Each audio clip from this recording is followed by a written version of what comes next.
அதுக்காக வந்தவங்க அதுலேயும் and information broadcasting minister Rajmohan அவர்களையும் சந்திச்சு எங்களுடைய கொள்கை மட்டும் தான் கொடுத்துருக்கோம். பெரிய கொள்கை எதுவுமே இல்லை, சின்ன சின்ன கொள்கைகள் தான் அதை கொடுத்துருக்கோம். எங்களுடைய ப்ரொடியூசர்ஸ் நல்லா இருக்கணும், சின்ன திரையில் வந்து அத்தனை ப்ரொடியூசர்ஸ் கஷ்டப்படுறாங்க, அவங்க எல்லாரும் நலனுக்காக ஒரு சின்ன கோரிக்கை வச்சுருக்கோம். நிச்சயமாக பார்த்து தருணா சிஎம் அவர்களும் ராஜ்மோகன் அவர்களும் பண்ணி தருணா சொல்லுவாங்க. என்னென்ன கோரிக்கைங்க? இல்ல ஜெனரலா ப்ரொடியூசர்ஸ் வந்து கஷ்டத்துல இருக்காங்க, அந்த ப்ரொடியூசர்ஸ் கஷ்டப்படக்கூடாது இனிமே. அதுக்காக சின்ன சின்ன அவங்களுக்கு வந்து விட்ட கோரிக்கை அவங்களுக்காக தான்.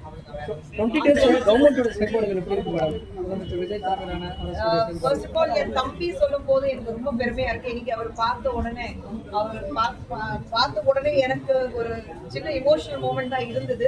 அவர் முதலமைச்சர் ஆனதுக்கு அப்புறம் என் தம்பி பார்க்கும்போது ஒரு அக்காங்கிறது முறையில் எனக்கு ஒரு இமோஷனல் மூமெண்ட் இருந்தது. அவர் பார்த்ததும் கட்டி பிடிச்சிட்டு தீடி நான் சொல்லும் போது நிச்சயமாக ரொம்ப சந்தோஷமா இருந்தது.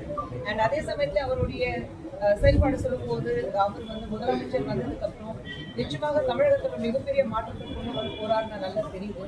ரொம்ப தெளிவான ஒரு அரசாங்கம் இன்னைக்கு பாக்குறோம்.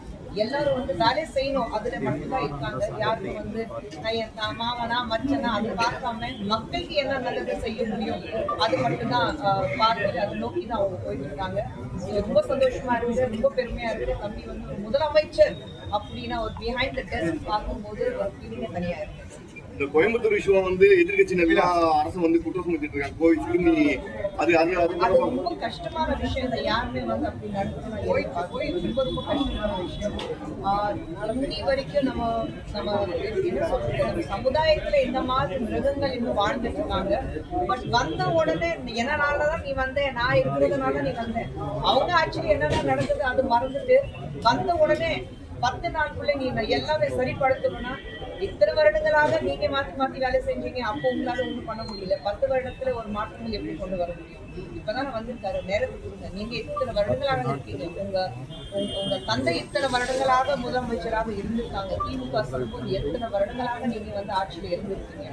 உங்களால கொண்டு வராத மாற்றத்தை ஜோசப் அவர்கள் ஏன்னா ஒரு 5 நாள் 10 நாள் கொண்டு வர முடியும். நிச்சயமாக மாற்றம் வரும்.